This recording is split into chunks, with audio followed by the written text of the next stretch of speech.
At the company's celebration party, the handsome intern, without asking, turned to my wife and playfully requested to see my hearing aid. She chuckled as she took it off and handed it to him. He examined it, his expression clearly unimpressed, before casually tossing it onto the floor. I quickly bent down to pick it up, but he accidentally stepped on my hand. The sharp pain in my fingers was nothing compared to the sight of my hearing aid being crushed beneath his shoe. When I put the broken device back on, a wave of anger washed over me, and I wanted to confront him. However, my wife suddenly slapped me across the face. "John," she said, her voice sharp, "this party is to celebrate Mark's new software design. Don't cause a scene here." Seeing the anger in Sarah's eyes and the smug look on Mark's face, I forced a smile. I took off the crushed hearing aid and threw it into the nearby trash can, then turned to walk away. It was the most precious gift Sarah had given me when we got engaged, but now both she and the broken hearing aid felt like things I no longer wanted in my life. In front of everyone, Mark calmly threw the hearing aid further into the trash and smiled. "Enjoy your party," he said. "I'm heading home." As I walked away, the silence returned to my ears, making me feel isolated and detached from the world around me. I saw Sarah looking angry, but I no longer cared. Outside the room, I sent a message to my friend Tom. "I'm quitting my job in the next few days to join your company," I typed. His reply was almost immediate, filled with excitement. "Great! We can develop software together? There's a huge future there." Tom didn't ask many questions, and I was grateful for that. Back in college, Tom and I had been computer science majors together, both passionate about coding and software development. We had even teamed up for competitions several times, winning various awards. After graduation, he had moved to another city to start his own company, while I had stayed behind to marry Sarah and work at her family's tech company. Tom's business had grown rapidly, but my career had stagnated. He often told me my talent was being wasted and asked me to join him, but I had always declined to stay with Sarah. But now, Sarah had changed too much, especially since this new intern had arrived. Staying no longer made sense. Back home, I took out a new hearing aid and put it on. My phone buzzed with a message from Mark. It was a video, and I opened it. The dim lighting showed they were in a karaoke room. Sarah held a microphone and looked at the camera with affection. "This song is for Mark, who's so talented," she said before she started singing. Her voice was captivating, but my heart sank. Even though Sarah often sang off-key, she had clearly practiced this song for a long time, just for me. Since childhood, I had lost most of my hearing, but Sarah would sweetly sing in my ear so I could hear her clearly. Her smile back then was warm and radiant as she said, "John, I learned this song for you. I'll only sing it for you." At that moment, something inside me broke. I was once filled with affection for her, but now she was singing that song for Mark, breaking a promise she had made to me. I closed the video with a bitter smile and looked around the room. It felt cold and lonely. I opened the closet and started packing a suitcase. Sarah didn't come home until nearly 1 in the morning. She looked angry when she saw me calmly watching TV on the couch. "I texted you to come get me. Why didn't you?" she scolded. Usually I would go downstairs to fetch her when she was out late at social events. But this time I didn't feel like rushing to her. I picked up my phone. Our chat was filled with my messages, and she had barely replied. The last message from her was simply, "Be home soon," cold and straightforward. Looking at Sarah, I replied, "I didn't see your message." Without emotion, she marched over and continued scolding me. "John, what are you doing? Mark is younger, you need to cut him some slack. He just accidentally stepped on your hearing aid, and you made such a big deal out of it. Did you even consider my feelings?" I listened quietly, without responding. My gaze fell on her neck, noticing a hickey. Seeing my look, Sarah faltered and clumsily covered it with her collar, but she maintained her harsh tone. "Me slapping you was a lesson. Don't act like this again. Be more understanding toward Mark." I nodded, not wanting to argue. "I get it. I'm tired. I'm going to rest," I said. Then headed to the bedroom. Sarah's face was sour, and she scoffed as I walked away. Lying in bed, I closed my eyes, but my thoughts raced. "Just accidentally stepped on your hearing aid," she had said. But it was the precious gift she had given me when we first got together, and I had always treasured it carefully. Despite its age, it still worked perfectly. Back then, she had happily put the hearing aid on me, and the world had become clear. I had heard her sweet voice say, "John, I like you." It was the best sound I had ever heard. Yet Sarah had easily dismissed it after Mark crushed it. She seemed to forget its significance to me. In the living room, I could hear Sarah laughing sweetly as she sent voice messages. Then, a new notification sound came from her phone, a message from Mark. It was a screenshot of their chat. They were having a lively conversation, ending with her sending a loving goodnight. Mark's message followed shortly after. "John, you and Sarah should rest early. I won't bother you." It felt taunting. I closed my eyes, ignoring it. After finishing her skincare routine, Sarah went to another bedroom. Ever since Mark had joined the company, Sarah had become close to him and had stopped sleeping next to me. My love for Sarah seemed to be fading away slowly. After getting up the next day, I wrote a resignation letter. Then, I went to the best law firm in the city to hire a lawyer to draft a divorce agreement. Only after that did I head to the office to continue with my work. I found Sarah at Mark's desk, their heads close together, discussing something intimately. The funny thing was, seeing them like this now didn't really bother me as much as it used to. Mark noticed me and greeted me. "John, you're late today. You don't look so good. Didn't sleep well last night?" There was a hint of provocation and smugness in his eyes as he leaned closer to Sarah.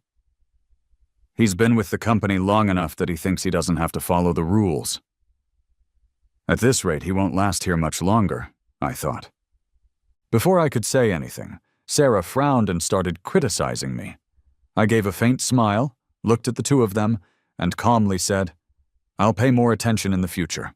Thanks for the reminder, boss." Sarah's face turned dark at my reply. I rarely called her boss, but now my tone was polite and distant. Ignoring them, I sat at my workspace and dove into my work. I was wrapping up my last project, and even though I was leaving soon, my sense of responsibility pushed me to finish it. During lunch, Sarah pulled up her car in front of the company, and Mark eagerly jumped into the passenger seat. When I walked by, Mark called out, "John, Sarah and I are going to the Italian restaurant. Join us." Despite his words, it didn't seem like he had any intention of giving up the passenger seat. I shook my head, smiled, and said, "I'm not a fan of Italian food. You guys go ahead." I walked away without looking back. Sarah's voice faintly called out, "His temper's been foul lately. Ignore him. Let's just go eat." I smiled, erasing them from my thoughts. While eating my own lunch, I casually scrolled through my social media and saw a post from Mark. "When the boss knows you smoke, she gives you this branded lighter. Best boss ever? I'll work for her forever." I raised an eyebrow at the picture he posted. There was a fancy lighter on the table, the background was clearly Italian food, and in one corner Sarah's delicate fingers were visible. Back when Sarah and I had started dating, I had a habit of smoking under stress. She would always take the cigarette from my hand, take a puff herself, and end up coughing with tears in her eyes. I would quickly stub it out and pat her back. With teary eyes, she would pout and half-jokingly, half-annoyed say, "John, I hate the smell. If I catch you smoking again, I'll smoke it myself and make you worry." With her small fists and adorable demeanor, she looked so cute. I would smile helplessly and quit smoking for her. Once Mark came along, Sarah's attitude towards me started wavering. Sometimes I would find myself taking a puff again, and she would always scold me with disgust, telling me to stop because she hated the smell. Yet now she had given Mark a lighter. I shook my head and put my phone away, a dull feeling growing inside me. After work, I came home to find a suit Sarah had customized for me had been delivered. She loved dressing up both herself and me. Since we got married, all my clothes had been picked out by her. Whenever I put on new clothes, her eyes would light up, and she would twirl around me, praising my fit and calling me a natural clothes hanger, eventually diving into my arms to plant a kiss on my cheek. Sarah always said I looked best in suits, so she would order the latest ones each season and have them sent home. Remembering this stirred something inside me. I tried on the suit, only to find it didn't fit at all. Sarah knew my size well, and after ordering clothes for so long, the store shouldn't have made a mistake. I took the suit off, put it back in its bag, and drove to the store. There, I unexpectedly ran into Sarah and Mark. "Mark, you look great in that suit," Sarah exclaimed. "I've set up an account for you here. Feel free to come by often, it's on me." I glanced over at them. Mark stood straight-backed in the newest suit of the season, while Sarah looked on with a flushed face, both exchanging smiles with a hint of intimacy. "Mr. John, what brings you here?" A store clerk recognized me and shouted, her voice just loud enough that both Sarah and Mark heard. They quickly separated and turned towards me. Sarah's face quickly turned angry as she marched over. "John, what are you doing here? Were you following me? You've got some nerve." I looked at her calmly, then at Mark behind her. I sized him up from height to shoulder measurements, letting out a soft chuckle. I realized my suit was ill-fitting because Sarah had mixed up my measurements with Mark's. I wasn't following you. The suit you ordered arrived, but it's not my size, so I'm here to return it, I said, swinging the garment bag in front of her. "Here it is. I have other things to do. Won't disturb you two any longer." I turned to leave, a mix of emotions crossing Sarah's face as she glared at me. "John, don't go too far. There's nothing between Mark and me. Don't think so lowly of us," she said.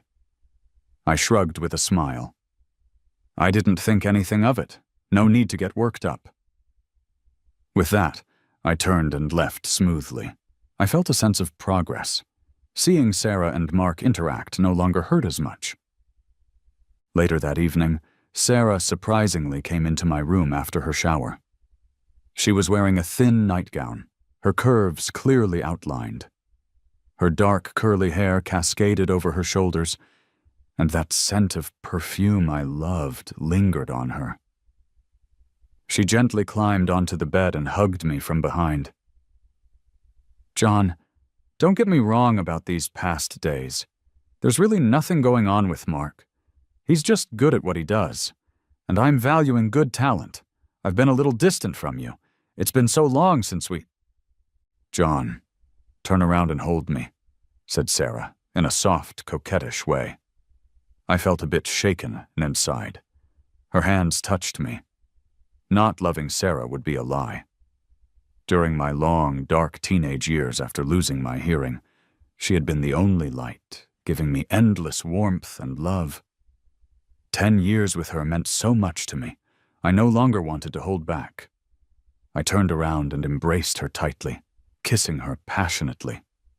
She received my kisses, which felt like a release. I reached for my hearing aid, wanting to take it off for something more intimate, but Sarah's phone rang at the wrong moment. A bad feeling rose inside me. She picked up the call, and after a brief conversation, she pushed me away and sat up anxiously. "John, Mark seems to have a fever and feels really bad. I'll go check on him." Slipping on her shoes, she hurried out without another glance at me. I listened as the door opened and closed again. Everything went silent. Sitting alone on the bed, I slowly felt her lingering presence fade away. The phone beeped. A message from Mark. "John, I'm not feeling well. Please ask Sarah to see me. Don't be mad, okay? I stared blankly at my phone and let out a silent laugh. Mark had won. Sarah didn't return until the next morning. She apologized to me, but I just nodded calmly, unbothered. I packed up all my luggage, booked a flight to the city where Tom lived for the next day, and finished the final touches on a project at work, then submitted my resignation. I took a cab to the cemetery and sat quietly at my grandmother's grave. With my imminent departure from this city, I felt unexpectedly calm, not a hint of reluctance. Maybe I had been hurt enough that I was numb inside. Leaning against the tombstone, I babbled on to my grandma, watching clouds drift by until night fell, and then headed home. Opening the door, I was greeted by unexpected liveliness. Balloons and decorations filled the space, with flowers and gifts everywhere. A happy birthday banner hung on the wall, leaving me dumbfounded. "John, you're back! Today's my birthday." Mark appeared with a cheeky grin and glanced over at the dining table. Following his gaze, I saw an array of dishes. "Sarah said she wanted to show off her cooking skills. She's such a kind-hearted person. I envy you, though," he said, his glee about Sarah's efforts for him dripping with satisfaction. I forced a smile, uninterested in his antics, and turned towards my room. But something caught my eye in the corner of the room, making me pause. Mark noticed my reaction, laughed unconcernedly in my ear, and went, "Oh, that? While decorating, I accidentally knocked it over. Sarah said it's fine, she'd clean it up later. John, I'm so clumsy, don't mind, okay?" On the floor lay the delicately framed photo of my grandmother, now shattered. Her smiling face in the picture was marred by visible black footprints. His casual words filled me with rage. Unable to hold back, I swung a punch at him. My mind went blank, overcome by fury, as Mark's lips curled into a barely noticeable smirk. He started yelling. My punches rained down on him, each met with a grunt. "John, what are you doing? Stop it!" Sarah rushed out of the kitchen, screaming as she slapped me hard and pushed me away. Helping Mark up, I glared at them, my eyes red. "It's just a photo. No need to overreact. Mark's hurt because of you. Are you just bitter because you're deaf and can't stand healthy people? What's your deal?" Sarah shouted angrily, helping a limping Mark out of the house. My nose tingled. My heart ached sharply. Trembling, I carefully picked up my grandma's broken photo, wiped the dirt off with my sleeve, and placed it in my suitcase. Sarah didn't return that night, and I didn't sleep. Before leaving, I took one last look at the apartment, left the divorce papers on the table, and walked out with my suitcase, resolute that I wouldn't come between Sarah and Mark again. I messaged Sarah, "divorce," then blocked and deleted all contacts for her and Mark. Sleep hit me slowly on the plane, dreamless, thankfully. Upon landing, Tom was already waiting.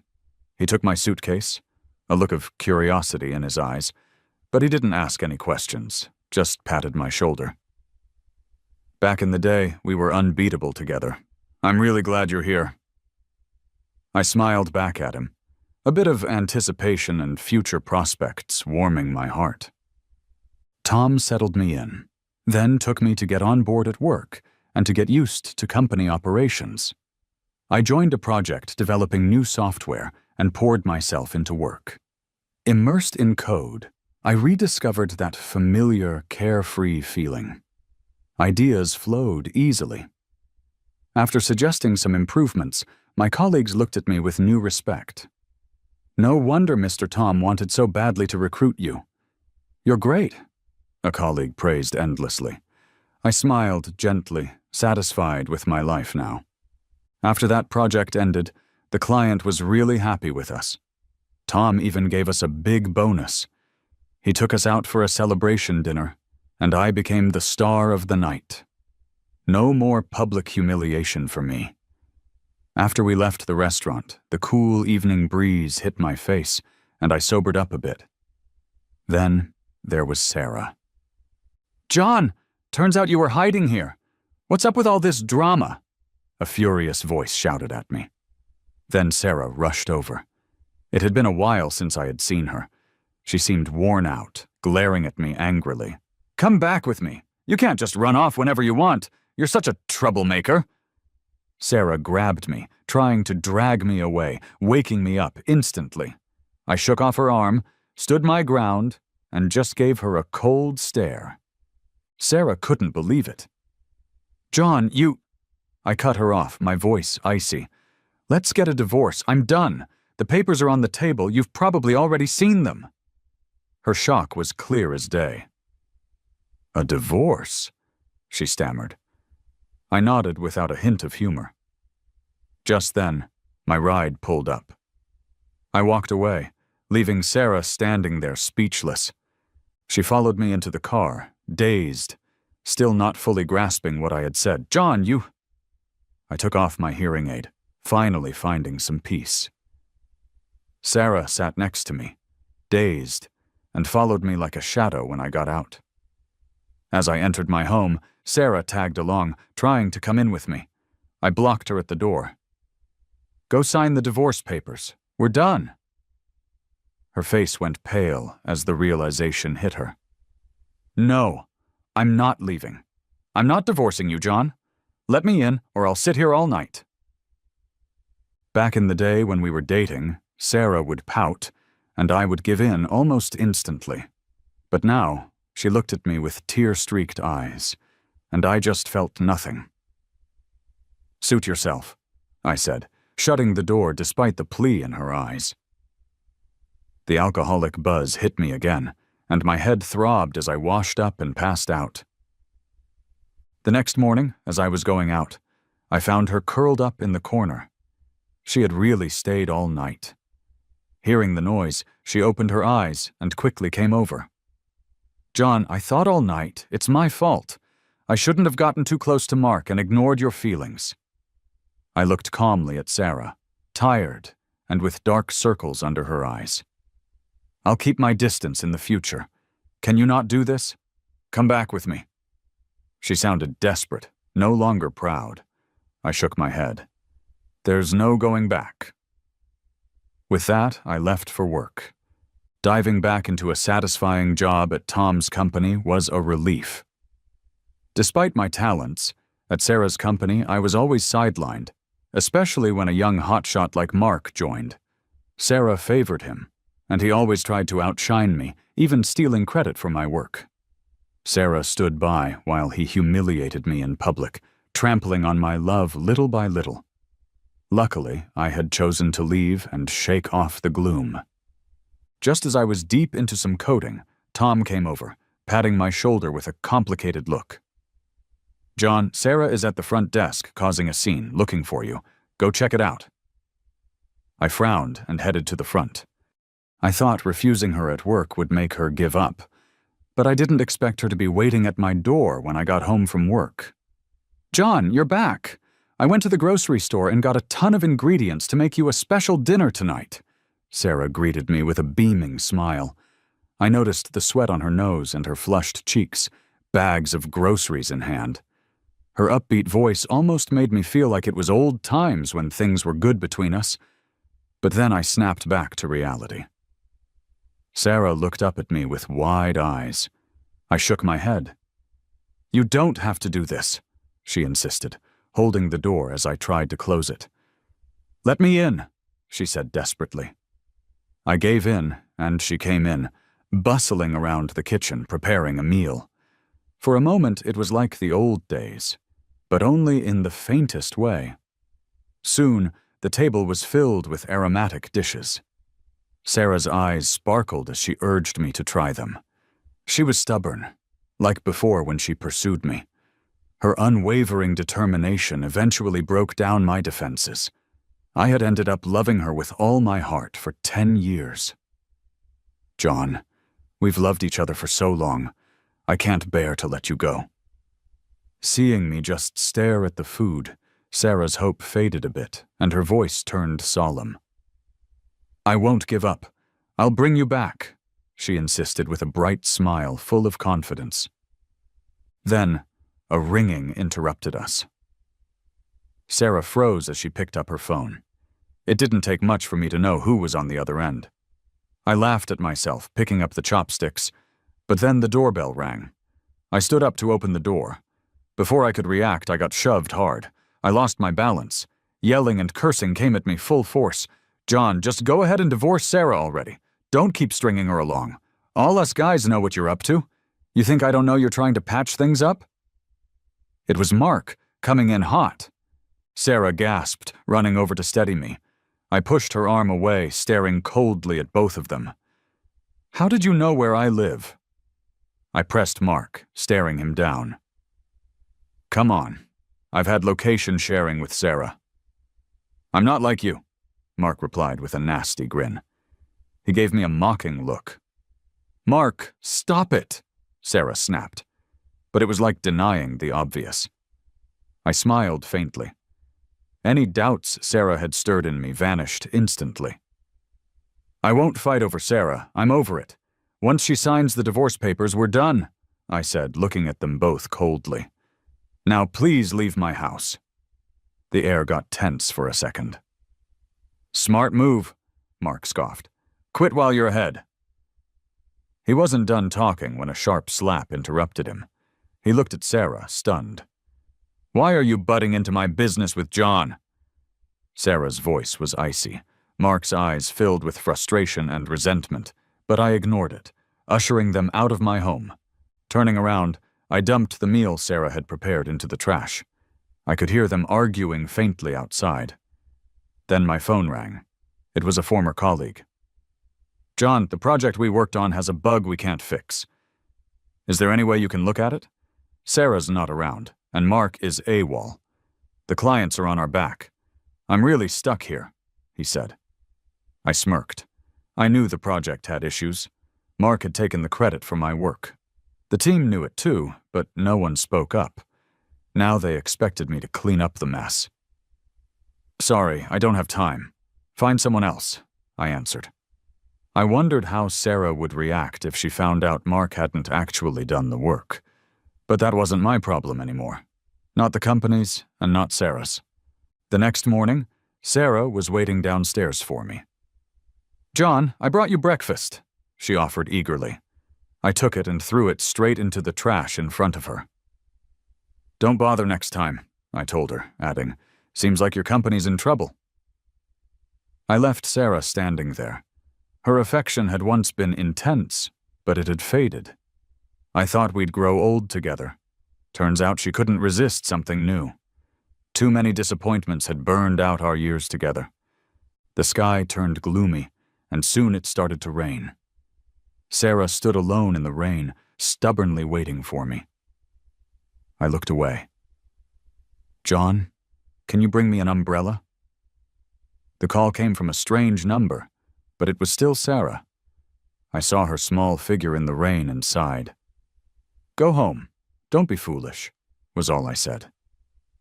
Sarah remained, hoping I would change my mind, but inside I just felt empty. The rain grew heavier, and when I looked again, she was gone. Later that afternoon, I got an unexpected call. "Mr. John, your wife is in the hospital. Could you come?" I gritted my teeth, grabbed the divorce papers, and headed to the hospital. Sarah had fainted in the rain and had been brought in by a kind stranger. She had a fever, her face flushed on the hospital bed. "John, I knew you'd come," she said weakly when she saw me. Before I could respond, Mark burst into the room. "Sarah, I'm here," he blurted, then turned his fury on me. "You just won't leave Sarah alone, huh?" he yelled, swinging a punch at me. I took the hit, grunting in pain. "Mark, stop!" Sarah shouted urgently. I wiped the blood off my lip, setting down the papers. "Sign it, Sarah, in front of Mark. Let's end this," I told her. I didn't want hatred. My mind was set as I stared at her. Sarah turned pale. She knew I was serious. With shaky hands, she signed her name on the papers. "Congrats, you dumped that trash at last," Mark cheered, but Sarah closed her eyes, tears slipping out. As I left the room, I heard Sarah say, "Mark, you're fired." Drained, I returned home, still clutching the divorce papers. My 10 years with Sarah were finally over. I deleted all our photos from my phone, years of memories gone in an instant. Tom invited me out for drinks. In a haze of alcohol, I ended this chapter of my life. Sarah left the city, and I started my new life too. Tom started setting me up on blind dates all the time. He hoped I would quickly move past the pain. I politely declined his offer, with a smile. Right now, being alone suited me better. One day after work, I parked my car in the basement garage. Just as I got out, someone punched me. "John, what kind of spell did you put on Sarah? She not only fired me, she also canceled all the cards she gave me. What money does a recent grad like me have? Now I'm drowning in debt, and the company is holding me responsible. You ruined my promising future." Mark's furious voice echoed in my ears. I held back the pain and clenched my fist. We had fought when I first met Sarah. I was often bullied because I couldn't hear. I had to fight to protect myself. Sarah used to silently apply ointment to my injuries. Back then, it was about self-defense. Now, it was about defending Sarah, even though we were no longer together. Thinking of that, my anger toward Mark surged again, and I hit harder until someone pulled us apart. I spat out a mouthful of blood and smirked at Mark. We were taken to the police station. After they took our statements and lectured us, we were finally free to go. Sarah rushed over from another city. She wore an exhausted look and silently glanced at me. We had once been close, but now we were just strangers drifting apart. "Mark, don't bother me again," I said, glaring at him. Fear finally flickered on his face. "John, you—" Sarah started to speak hesitantly. "Let's keep it formal and stick to full names," I replied. I looked at Sarah and felt completely at peace. From now on, we had no ties. After saying that, I felt a weight lift off me. I turned and walked away without a trace of reluctance. The road ahead was long, but Sarah would no longer be by my side. Sarah's epilogue. The first time I saw John was when I was skipping class and hiding in the sports equipment room. He was sitting in a dim corner, his head lowered, with his hair covering his brow. He startled me. I approached and patted his shoulder. When he looked up at me, my breath caught. His eyes were the most beautiful I had ever seen. I asked him, "What's your name?" He saw my lips move, pointed at his ear, and waved his hand. Turns out he couldn't hear. I fumbled around for some paper and a pen and handed them to him. He smiled, despite the bruises on his face, which did nothing to lessen his good looks. He scribbled down John in flowing script. So he was the guy who was always at the top of the grade ranking. I began pursuing him and learned about his poor family background. He lived with his grandma, had lost most of his hearing from an illness, and wasn't much of a talker. I also found out that he worked hard and was a perpetual top student. John was cold to people because he was bullied a lot, and I was no exception. Getting close to him was incredibly tough, but I didn't give up. I made him breakfast, sang to him, and gradually inched closer. He started smiling at me more the day we got together. I gave him a hearing aid and confessed, "John, I like you." I saw tears glistening in his eyes and playfully ruffled his hair. He suddenly hugged me tightly, burying his head in my neck, hot tears streaming down.